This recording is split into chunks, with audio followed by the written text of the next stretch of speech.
सो hey guys, NEET का result काफ़ी दिन पहले आ गया था, उसके बारे में हम डिस्कस कर चुके हैं। यस, कट ऑफ मतलब हाँ काफ़ी ज़्यादा हाई मार्क्स पे रैंक्स गई हैं इस बार। उस बारे में हम बात कर चुके हैं। Now it's time to view for the counselling. ठीक है, ऑल इंडिया राउंड 1 की काउंसलिंग की डेट आ चुकी है। That will be started from 17 November. States की बात हम यहाँ पे नहीं कर रहे हैं। स्टेट्स की काउंसलिंग जनरली ऑल इंडिया के बाद ही स्टार्ट होती है। तो इसके बारे में हम रेगुलरली बात करेंगे। अभी एक चीज़ जिसके बारे में रिसेंटली सुप्रीम कोर्ट ने ऑर्डर सुना दिया है, दैट इज़ रिजर्वेशन पॉलिसी। उसके बारे में हम थोड़ा सा देख लेते हैं, क्योंकि बहुत ज़्यादा इंपॉर्टेंट है। आप जब भी कॉलेज सिलेक्शन या काउंसलिंग के लिए जा रहे हैं, आपको पता होना चाहिए, क्योंकि उसी हिसाब से आपकी टेंटेटिव कॉलेज आपको अलॉट होगा। तो यहाँ पे सुप्रीम कोर्ट ने बहुत ही बड़ा फैसला सुनाया है।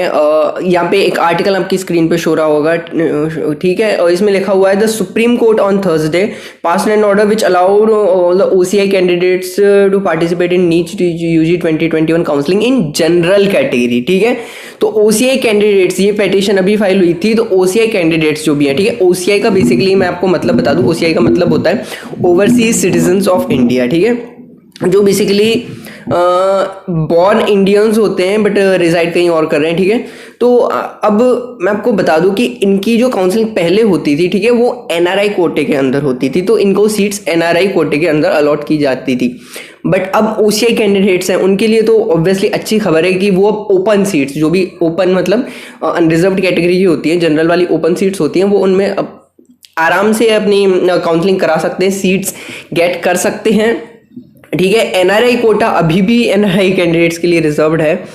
और यहाँ पे अब ये चीज़ ऑब्वियसली जो भी कैंडिडेट्स हैं जिनके पास OCI का आपके पास यदि सर्टिफिकेट है, तो बहुत ही ज़्यादा उनके लिए बेनिफिशियल है। बट फिर से जनरल कैटेगरी के लिए सीट्स की मारामारी ऑब्वियसली वो तो रहेगी, और थोड़ी और बढ़ गई है।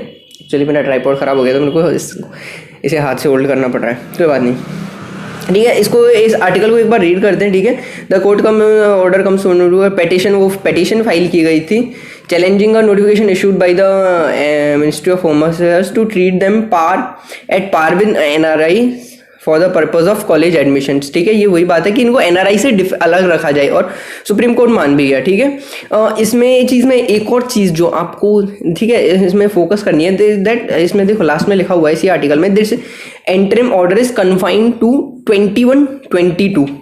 ठीक है, इसका मतलब ये जो भी सुप्रीम कोर्ट का ऑर्डर है और ये जो भी रिजर्वेशन का पैटर्न है, वो ओनली इसी साल वैलिड रहेगा, नीट UG 2021 में। ठीक है, एंड जहाँ तक मुझे पता है कि सेम चीज़ PG में भी अप्लाई होगी। PG की काउंसलिंग जो अभी तक रुकी हुई है, but the another thing that is more important than this is the all India quota की जो 15% सीट होती थी, उसमें OBC और EWS का रिजर्वेशन की पॉलिसी, एक्चुअली ये अप्लाई पहले से ही हो गई थी, और इसका आपको इफेक्ट PG की सीट्स में भी देखने को मिला है, जिसके बारे में मैं ऑलरेडी डिस्कस कर चुका हूँ। यदि आप वो वीडियो देखना चाहते हैं तो ऊपर शायद टैग शो हो जाएगा, ना हो तो डिस्क्रिप्शन में लिंक तो डेफिनेटली मिल ही जाएगा।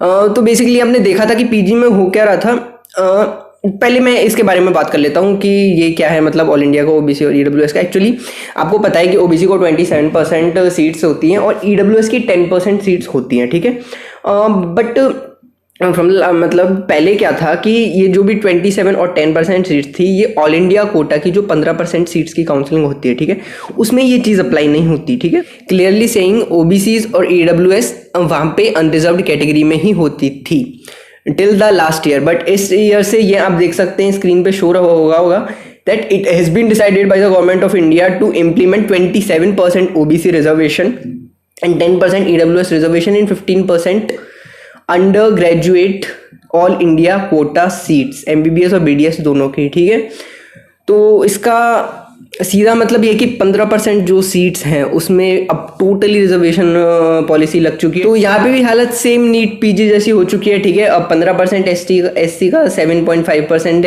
ST का 27%, यहाँ पे OBC का और EWS का 10% और PWDs का 5%। तो टोटल मिला के लगभग वही 64 के समथिंग पहुँच जाएगा परसेंट, और ओपन सीट्स मात्र 36 या फिर 38% लगभग कुछ ऐसी है, वो रह जाएंगी।